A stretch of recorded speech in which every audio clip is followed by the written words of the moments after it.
दोस्तों आजकल एक मंथली इनकम स्कीम के साथ रेकरिंग डिपॉजिट यानी एमआईएस प्लस आरडी का वीडियो काफी वायरल हो रहा है। इस वायरल थीम में कितनी सच्चाई है और ज्यादातर लोग जो ऐसा दावा कर रहे हैं उनके दावों में कितनी सच्चाई है। दोस्तों हर कोई चाहता है कि उसके मेहनत की कमाई पर बड़ा से बड़ा रिटर्न मिले, लेकिन कुछ ही लोग ऐसा कर पाते हैं और हर आदमी इसकी तलाश में होता है कि अच्छा ऑप्शन कहां मिले। तो क्या पोस्ट ऑफिस के मंथली स्कीम की आय को अगर आप आरडी में लगाएं तो आपको दुगना लाभ मिलेगा? दोस्तों अभी एमआईएस पे 7.4% इंटरेस्ट मिल रहा है और रेकरिंग डिपॉजिट पोस्ट ऑफिस का जो है दोस्तों वो 6.2% दे रहा है। तो क्या ये दोनों मिलके आपको 13.6% का इंटरेस्ट दे सकते हैं? आज हम विस्तार से आपको बताएंगे कि इस वायरल वीडियो में कितनी सच्चाई है, अगर है तो ये कैसे होता है, अगर नहीं है तो क्या नेशनल सेविंग सर्टिफिकेट जिसका इंटरेस्ट 7.7% है, इन सब से क्या वो बेहतर रिटर्न देता है? इस वीडियो में हम पूरे डिटेल कैलकुलेशन के साथ ये देखेंगे। दोस्तों आगे बढ़ने से पहले आपसे रिक्वेस्ट है दोस्तों इस वीडियो को जरूर लाइक कर दें। अगर आप लोगों ने अभी तक हमारे चैनल को सब्सक्राइब नहीं किया है तो इस चैनल को सब्सक्राइब कर दें।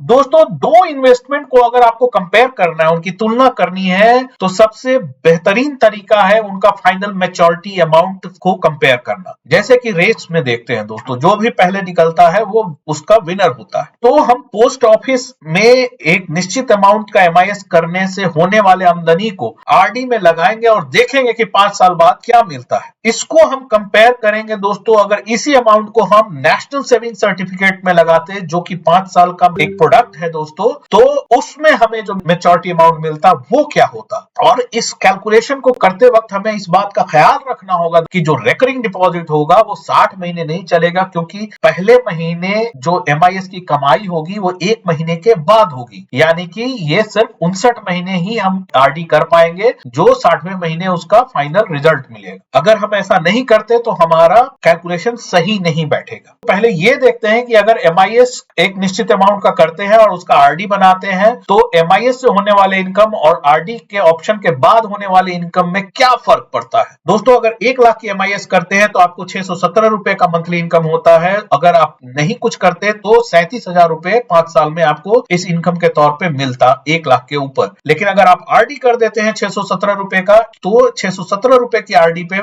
आपको 59 महीने में जो मैच्योरिटी अमाउंट बनेगा दोस्तों वो 42,595 रुपए है। और टोटल अमाउंट जो एमआईएस प्लस आरडी के ऑप्शन में आपका बनता दोस्तों वो 1,42,595 है, जो कि सिर्फ एमआईएस के ऑप्शन से ज्यादा है। 2 लाख पे दोस्तों आपका मंथली इनकम 1233 होता, टोटल एमआईएस से कमाई 74,000 होती 5 सालों में। आरडी करते 59 महीने का तो जो मैच्योरिटी अमाउंट बनता रेगुलर इनकम यानी 1233 रुपए कुल हर महीने लगाने पे वो बनता आप दोस्तों 85,189 रुपया। और 2 लाख के साथ जो आपका मैच्योरिटी अमाउंट बनता दोस्तों 2,85,189। 5 लाख पे दोस्तों रेगुलर इनकम 3,083 रुपए। सिर्फ रेगुलर इनकम से एमआईएस में आपको 1,85,000 मिलता 5 साल में। 59 महीने तक अगर 3,000 रुपए को लगाते हैं तो 2,12,974 रुपया मैच्योरिटी अमाउंट बनता रेकरिंग डिपॉजिट का दोस्तों। और इस ऑप्शन में जो final maturity amount initial 5 lakh और 2,12,000 को मिला के करते वो 7,12,000 होता। 9 लाख का अगर इनिशियल इन्वेस्टमेंट है दोस्तों तो यही जो फाइनल अमाउंट है 12,83,000 रुपए होती। 15 लाख पे दोस्तों यही जो फाइनल अमाउंट है वो 21,38,000 होता।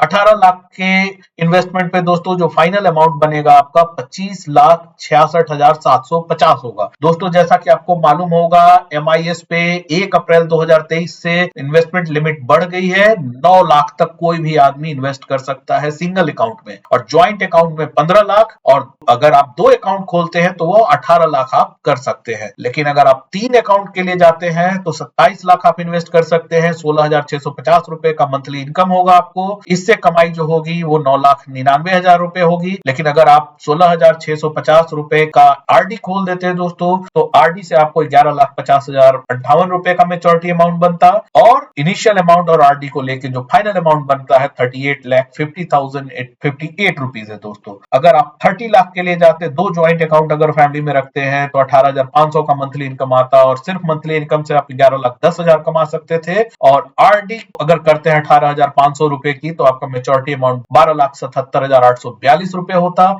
और फाइनल अमाउंट आप दोस्तों आपका 42,77,842 रुपए होता। और लास्ट जो अगर आप 4 एमआईएस अकाउंट खोलते 36 लाख का तो आपका मंथली इनकम 22,200 रुपए होता। इससे टोटल कमाई 13,32,000 होती। आरडी करने पे 15,33,000, और टोटल अमाउंट जो बनता है मेच्योरिटी दोस्तों आरडी प्लस एमआईएस में 51,33,000। दोस्तों अब आता है असली मुद्दा कि आरडी प्लस एमआईएस में तो हमने देख लिया कि एमआईएस के मुकाबले आरडी करने से थोड़ा आपका रिटर्न बढ़ जा रहा है, लेकिन क्या ये दुगना है वायरल क्लेम के हिसाब से और क्या ये एनएससी से बेहतर है, वो हम आगे देखने वाले हैं दोस्तों। शुरुआत करते हैं पहला 1 लाख के अमाउंट से दोस्तों। जैसा कि हमारा एमआईएस प्लस आरडी के मेच्योरिटी में हमने देखा 1,42,000 बना, तो क्या 1 लाख रुपया हम एनएससी में लगाते हैं 7.7% पे तो मेच्योरिटी अमाउंट जो बनता 1,44,903 रुपए बनता दोस्तों, जो 1,42,000 से ज्यादा है। लगभग 2,400 रुपए का फर्क पड़ रहा है दोस्तों, ये बड़ा अमाउंट है। एनएससी यहाँ विनर बन के सामने आ रहा है। और जहां तक वायरल क्लेम की बात है दोस्तों, ये 1,89,187 बनना चाहिए था जो क्लेम कर रहा था। अगर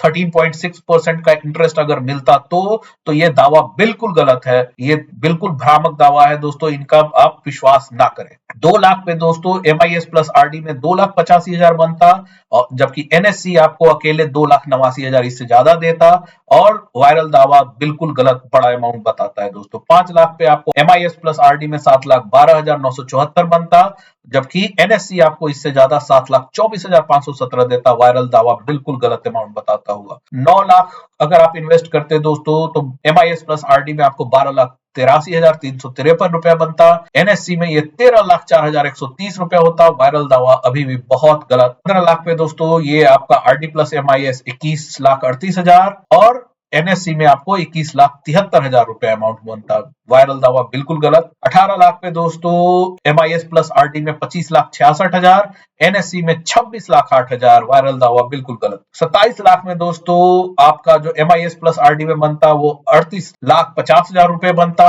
एनएससी में इससे ज्यादा 39,12,391 रुपए बन रहा है दोस्तों। वायरल दावा बिल्कुल गलत। 30 लाख पे दोस्तों आपका जो एमआईएस प्लस आरडी में बनता 42,77,000 रुपए और एनएससी में यही पैसा बनता दोस्तों 43,47,000 रुपए। वायरल दावा बिल्कुल गलत। 36 लाख जो मैक्सिमम अमाउंट 4 लोग मिलकर कर सकते हैं एमआईएस और आरडी में दोस्तों वो 51,33,410 रुपए। एनएससी नेशनल सेविंग सर्टिफिकेट में दोस्तों 52,16,000 बनता है, यहाँ भी उससे ज्यादा है दोस्तों, बढ़ता जा रहा है डिफरेंस। वायरल दावा बिल्कुल गलत, कोई ग्राउंड नहीं दोस्तों। जहां तक इन्वेस्टमेंट और रिटर्न की बात होती है यहाँ कोई चमत्कार नहीं होता बल्कि ये सिर्फ कंपाउंडिंग का हेर फेर है। देखते हैं दोस्तों ये कैसे होता है। एफडी या एनएससी में जो भी रेगुलर इंटरेस्ट बनता है दोस्तों वो इंटरेस्ट अमाउंट अगर क्वार्टरली है एफडी में और नेशनल सेविंग सर्टिफिकेट में अगर एनुअल है तो दोनों पैसा वापस री इन्वेस्ट होता है और फिर उस पे इंटरेस्ट की कमाई होती है। यही इंटरेस्ट पे इंटरेस्ट की कमाई जो होती है दोस्तों यही उसको बेहतर बनाता है। इसलिए एनएससी जो है वो बेहतर विकल्प बन के आ रहा है एमआईएस प्लस आरडी पे, बिकॉज एमआईएस में आपका कोई भी पैसा री इन्वेस्ट नहीं होता, पैसा आप वापस निकाल लेते हो तो वो री इन्वेस्टमेंट के लिए नहीं रह जाता और इसलिए कुल यहाँ कंपाउंडिंग नहीं होता, इसलिए कुल रिटर्न कम होता है दोस्तों। आरडी में पैसा वापस, एमआईएस में जो पैसा आपने कमाया अगर आरडी में पैसा वापस लगाते हैं तो ये बढ़ता तो है लेकिन आरडी का इंटरेस्ट रेट दोस्तों वो काफी कम है 6.2%, इसलिए वो उतनी कमाई नहीं कर पाता जितना कि एक एमआईएस का रेट होता है। 7.4% पे जब तक री इन्वेस्ट नहीं होगा आपको उसका रियल बेनिफिट नहीं मिल रहा है। एनएससी जो उससे ज्यादा रिटर्न करता है दोस्तों, रेगुलर इनकम जो इंटरेस्ट अक्रू होता है वो 7.7% से होता है और उस एनुअल इंटरेस्ट पे अगले साल फिर इंटरेस्ट मिलता है तो ये एक कंपाउंडिंग का बेनिफिट आपको मिल जाता है री इन्वेस्टमेंट की वजह से नेशनल सेविंग सर्टिफिकेट में। और इसीलिए एनएससी आपको दोस्तों एक बड़ा अमाउंट देता है, एक तो हायर रेट इंटरेस्ट अर्न होता है और प्लस उस पे री इन्वेस्टमेंट की वजह से कंपाउंडिंग का बेनिफिट मिलता है, इसलिए एनएससी आपको हायर रिटर्न देता है। अगर आरडी का इंटरेस्ट रेट भी 7.4% होता एमआईएस के इंटरेस्ट रेट के बराबर तो और ज्यादा फायदा होता, लेकिन फिर भी इतने पे भी दोस्तों अगर एमआईएस में री इन्वेस्टमेंट भी होता तो भी वो एनएससी जितना बढ़िया ऑप्शन नहीं होता क्योंकि एनएससी का रेट यहां भी बड़ा है 7.7%। इसलिए री इन्वेस्टमेंट में भी कंपाउंडिंग में भी एनएससी अभी बढ़िया रिटर्न लेके आ रहा है। लेकिन वो लोग जो अपना पैसा एक जगह लॉक करके नहीं रखना चाहते, एमआईएस से उन्हें रेगुलर इनकम लिक्विडिटी मिल सकती है जिसको वो आरडी में लगा सकते हैं, और किसी इमरजेंसी में हो सकता है उन्हें सिर्फ आरडी के पैसे से काम चल जाए तो सिर्फ आरडी अकाउंट तोड़ना पड़ेगा, ना कि मंथली इनकम स्कीम वाला अकाउंट तोड़ना पड़ेगा। तो थोड़े पैसे की जरूरत में उनका काम चल जाएगा और बिना एमआईएस अकाउंट को छुए हुए। अगर लिक्विडिटी का आपको दिख रहा है कि बीच में आपको पैसे की जरूरत पड़ सकती है, तभी आपका आरडी प्लस एमआईएस ऑप्शन बढ़िया काम करेगा। अदरवाइज अगर सिर्फ आपको हायर रिटर्न चाहिए तो आपको एनएससी के लिए जाना चाहिए। नेशनल सेविंग सर्टिफिकेट एक बेहतरीन ऑप्शन है। अगर अभी तक आप इस वीडियो के साथ बने हुए हैं तो इस वीडियो को अभी भी अगर आपने लाइक नहीं किया है तो एक बार फिर से रिक्वेस्ट है दोस्तों, प्लीज लाइक कर दें। समय समय पर ऐसे ही अपडेट पाते रहने के लिए हमारे चैनल को सब्सक्राइब करना ना भूले दोस्तों। धन्यवाद।